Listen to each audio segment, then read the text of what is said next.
வணக்கம் நண்பர்களே.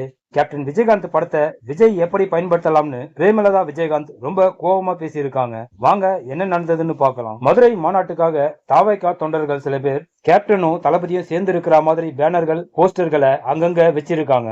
அதுல ஒரு போஸ்டர்ல வைரத்தை இழந்துட்டோம், தங்கத்தை இழக்க மாட்டோம்னு மாசான ஒரு வசனத்தையும் போட்டு இருக்காங்க. மதுரையில தளபதி கூட கேப்டன் விஜயகாந்த் இருக்கிற மாதிரி படங்களையும் போஸ்டர்களையும் தாவைக்கா தொண்டர்கள் பயன்படுத்தி இருக்காங்க. இதை பத்தி தேமுதிக பொதுச் செயலாளர் பிரேமலதா விஜயகாந்த் அவர்கள்கிட்ட பேட்டி எடுக்கும் போதுதான் ரொம்ப கோபமா பதில் சொல்லியிருக்காங்க. கேப்டன் விஜயகாந்தை பொறுத்த வரைக்கும் எம்ஜிஆர் அவர்களை மானசீக குருவா ஏத்துக்கிட்டாரு. அதே மாதிரி விஜயும் கேப்டன் தான் என்னோட மானசீக அரசியல் குரு, அவர் வழியில தான் நான் போயிட்டு இருக்கேன்னு ஓப்பனா சொல்லட்டும்.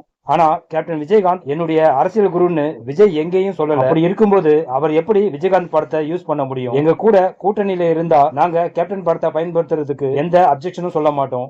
தேமுதிக கூட கூட்டணி வைக்கிறதா இருந்தா கேப்டன் விஜயகாந்த் படத்தை அவரு தாராளமா பயன்படுத்திக்கிட்டோம். ஆனா ஒரு தனி கட்சியா இருந்துகிட்டு கேப்டனோட உருவ படத்தை விஜய் எப்படி பயன்படுத்த முடியும்னு அந்த பேட்டியில பிரேமலதா விஜயகாந்த் ரொம்ப கோபமா பதில் சொல்லியிருக்காங்க. ஓகே ஃப்ரெண்ட்ஸ், மதுரையில தாவைக்கா தொண்டர்கள் தளபதியும் கேப்டனும் சேர்ந்து இருக்கிற மாதிரி படங்களை வச்சிருக்கிறது தளபதிக்கு தெரியுமா தெரியாதான்னு தெரியல. இதை பத்தின உங்க கருத்துக்களை கமெண்ட்ல சொல்லுங்க. நெக்ஸ்ட் வீடியோ மீட் பண்ணலாம். ஓகே, தேங்க்யூ, பாய்.